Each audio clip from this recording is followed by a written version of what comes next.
ఆషాఢ మాసం సందర్భంగా మన కాసం ఫ్యాషన్స్ కిలో చీరలు కొనండి, అరకిలో చీరలు ఉచితంగా పొందండి. దారి తప్పిన తమ్ముళ్లకు టీడీపీ అధినేత చంద్రబాబు క్లాస్ స్పీకరా? పలువురు ఎమ్మెల్యేలకు ఫైనల్ వార్నింగ్ ఇచ్చారా? పార్టీని ప్రభుత్వాన్ని భ్రష్టు పట్టిస్తానంటే ఊరుకునే ప్రసక్తే లేదని హెచ్చరించారా?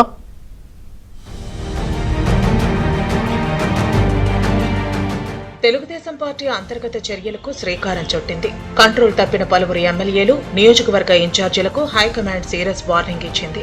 కంట్రోల్లోకి రాకపోతే వచ్చే ఎన్నికల్లో టీడీపీ తరపున పోటీ చేసే అవకాశం ఉండదని కూడా స్పష్టంగా చెబుతున్నారు. ఏకంగా పార్టీ జాతీయ అధ్యక్షుడు ఏపీ సీఎం చంద్రబాబు నేతలను పిలిపించి మాట్లాడుతున్నారు. 2 రోజుల క్రితం పొంగనూరు ఇన్ఛార్జి చల్లాబాబును పిలిపించి టీడీపీ రాష్ట్ర అధ్యక్షుడు పల్లా శ్రీనివాసరావు మాట్లాడారు. అధిష్టానం ఆలోచనను, అభిప్రాయాన్ని చల్లాబాబుకు స్పష్టంగా వివరించారు. వివాదాల జోలికి వెళ్లవద్దని చల్లాబాబుకు పల్లా శ్రీనివాస్ చెప్పేశారు. పొంగనూరు నియోజకవర్గంలో పార్టీ బలోపేతంపై అధినాయకత్వం దృష్టి సారించింది. వారం రోజుల్లో పొంగనూరుకు సమన్వయ కమిటీని నియమించే ఆలోచనలో టీడీపీ హైకమాండ్ ఉంది. అటు వివాదాల్లో చిక్కుకుంటున్న ఎమ్మెల్యేలకు హైకమాండ్ నిర్ణయాలను పల్లా చెప్పేస్తున్నారు. ఉత్తరాంధ్రలో కీలక నియోజకవర్గానికి చెందిన ఇన్ఛార్జికి హైకమాండ్ గట్టి హెచ్చరికలు జారీ చేసింది. ఇది ఫైనల్ వార్నింగ్ అని, ఇక ఊరుకోబోమని కూడా హెచ్చరించింది.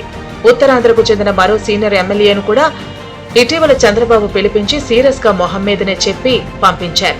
వివాదాల జోలికి వెళితే ఉపేక్షించే ప్రసక్తే లేదని తేల్చి చెప్పారు.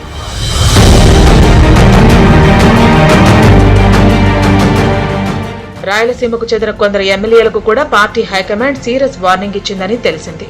పదే పదే వివాదాల్లో వేలు పెట్టడంతో పాటు నియోజకవర్గ రాజకీయాల్లో కుటుంబ సభ్యుల జోక్యంపై కూడా హైకమాండ్ ఆ ఎమ్మెల్యేలపై సీరియస్ గా ఉంది.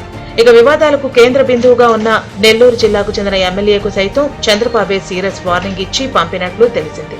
ఉమ్మడి కర్నూలు జిల్లాలోని ఓ ఎమ్మెల్యే తీరుపై భారీగా ఫిర్యాదులు అందుతున్నాయి. ఇప్పటికే పలుమార్లు స్ట్రాంగ్ వార్నింగ్ ఇచ్చినా తీరు మార్చుకోకపోవడంతో 2-3 రోజుల్లో ఆ ఎమ్మెల్యేలను అమరావతికి పిలిపించే యోచనలో హైకమాండ్ ఉంది. రాయలసీమ జిల్లాల్లోని మరో ఎమ్మెల్యే వ్యవహరిస్తున్న తీరుపై పార్టీలోని వివిధ వర్గాల నుంచి కుప్పలు తెప్పలుగా ఫిర్యాదులు అందుతున్నాయి. ఈ ఎమ్మెల్యేపై చర్యలు తీసుకోవాలని ఒకానొక దశలో హైకమాండ్ భావించినప్పటికీ ఫైనల్ గా ఒకసారి పిలిచి వార్నింగ్ ఇవ్వాలని నిర్ణయానికి వచ్చారు.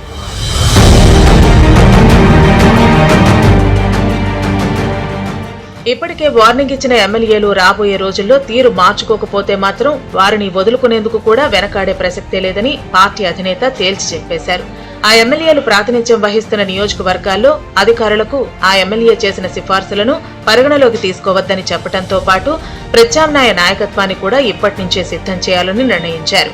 కొందరు నాయకులు, అధికారులు తేడాగా ఉన్నారని, వారికి ఫైనల్ గా ఇంకోసారి చెప్పి మార్పు రాకపోతే పూర్తి స్థాయిలో సెట్ చేస్తానని శుక్రవారం జరిగిన ఎంపీల సమావేశంలో సీఎం నేరుగా చెప్పేశారు. 1999లో కూడా ఇటువంటి వారిని వదులుకోవడంతోనే ప్రజలు మళ్లీ ఓట్లు వేశారని చంద్రబాబు గుర్తు చేశారు. కొందరు ఎంపీలు తమ దారి వేరు, ఎమ్మెల్యేలు వేరని భావిస్తున్నారని, అలా కుదరదని ఎంపీలకు కూడా చెప్పేశారు.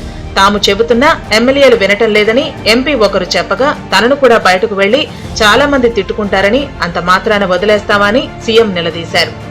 ఇక తప్పు చేసిన వాళ్లు ఎవరైనా సరే ఉపేక్షించేది లేదని బహిరంగ సభల నుంచే సీఎం చంద్రబాబు హెచ్చరిస్తున్నారు. ప్రజల విషయంలో తప్పు చేస్తే చూస్తూ ఊరుకోబోమని వార్నింగ్ ఇచ్చారు. ఇది నేరం, ఎవరు చేసినా తప్పే. చట్టాన్ని ఏ వ్యక్తి కూడా తన చేతల్లోకి తీసుకోవడానికి వీలు లేదు. అది నావాడైనా పరవాడైనా ఎవరైనా ఒకటే. లా అండ్ ఆర్డర్ కాపాడుతాం. ఎవడైనా తప్పుడు పనులు చేస్తే ఎవరిని వదిలిపెట్టనని మరొకసారి. రాబోయే 15 రోజుల్లో ఇప్పటికే గుర్తించిన మరో 10 మంది ఎమ్మెల్యేలను పిలిపించి ఫైనల్ వార్నింగ్ ఇచ్చి పంపించాలని టీడీపీ అధిష్టానం భావిస్తోంది. రాబోయే రోజుల్లో పద్ధతి మార్చుకోకపోతే ఎన్నికల్లో ఉద్వాసన తప్పదని కూడా పార్టీ హైకమాండ్ హెచ్చరిస్తోంది.